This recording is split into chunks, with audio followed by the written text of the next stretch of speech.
Le forum a pris. Je pense qu'à la prochaine réunion, vous aurez encore davantage envie de vous exprimer. Et puis d'autre part, qu'entre aujourd'hui et puis la prochaine réunion, vous allez nous envoyer des textes. Et donc la circulation de la parole nous permettra vraiment de produire quelque chose d'important. Vraiment un immense merci à ces deux interventions, à la fois très terrain avec toute la réflexion que Céline développe depuis des années et qu'on aime beaucoup, et puis de Serge qui nous emporte. Alors évidemment, on va écouter, puisque ça a été filmé par Patrice, on va réécouter tout ça, parce que ça porte à des réflexions qu'on doit poursuivre. Et merci de nous accompagner dans cette démarche. Et on confie le micro et la conclusion à Paul Louveil-Dubuc. Alors, première question, qu'est-ce que l'engagement ?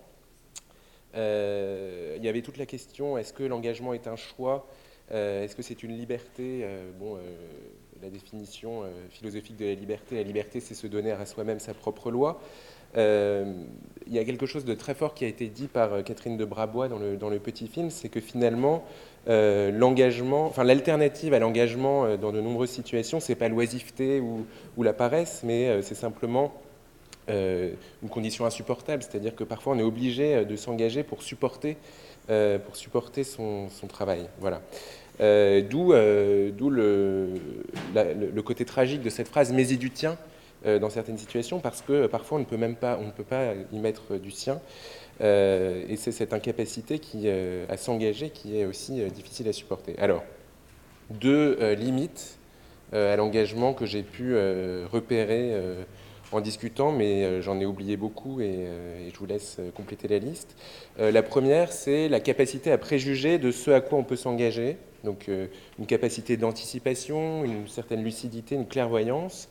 Le problème de l'engagement, c'est qu'on ne peut pas voir les limites, finalement, quand on s'engager sur l'autoroute, par exemple, on ne voit pas clairement quelles sont les limites de cet engagement. On ne voit pas ce qui va nous arriver quand on s'engage dans un carrefour. Donc c'est précisément la première limite. On n'a pas prononcé le mot de promesse, qui me semble assez lié à l'engagement.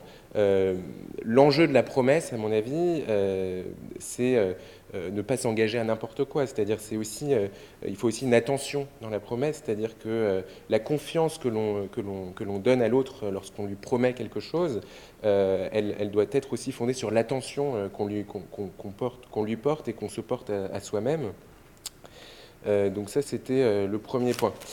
Le deuxième point qui a été souligné aussi, c'est la deuxième limite à l'engagement, c'est le droit non pas à du temps que permettrait le désengagement ou qu'empêcherait de vivre l'engagement, mais c'est le droit à s'inventer soi-même, c'est-à-dire avoir de multiples identités. Ça, c'était la belle idée que vous avez avancée.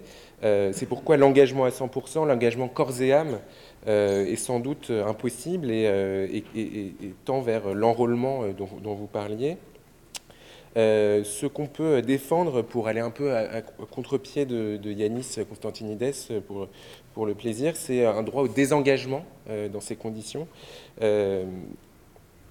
Parce que il y a un certain nombre de sociologues, notamment David Le Breton aujourd'hui, qui a écrit un magnifique livre sur la disparition, et qui nous parle d'une forme de désengagement tragique. C'est que nous vivons peut-être aujourd'hui une période d'engagement particulièrement forte, où on nous oblige à adhérer à certains rôles, où on s'oblige soi-même à adhérer à certains rôles. Il faut toujours assurer, d'où ces figures de la disparition dont il parle, la fugue, le jogging, qui sont des formes de désengagement. Et peut-être qu'un droit au désengagement permettrait de mieux supporter nos multiples engagements. Un dernier point, pour finir, qui est sur, finalement, on peut distinguer deux formes d'engagement. Voilà. J'aimerais un peu conclure là-dessus.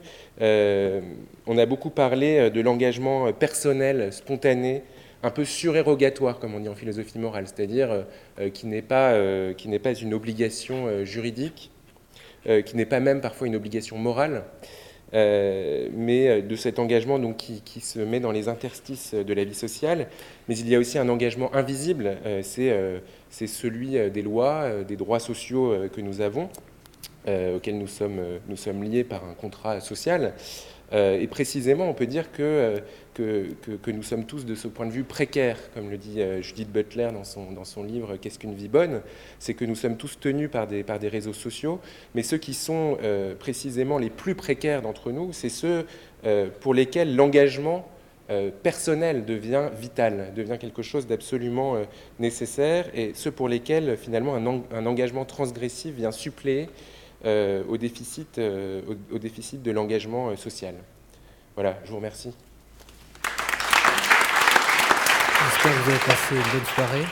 Je vous dirais, à titre individuel, moi j'ai eu le sentiment qu'on a partagé un grand moment.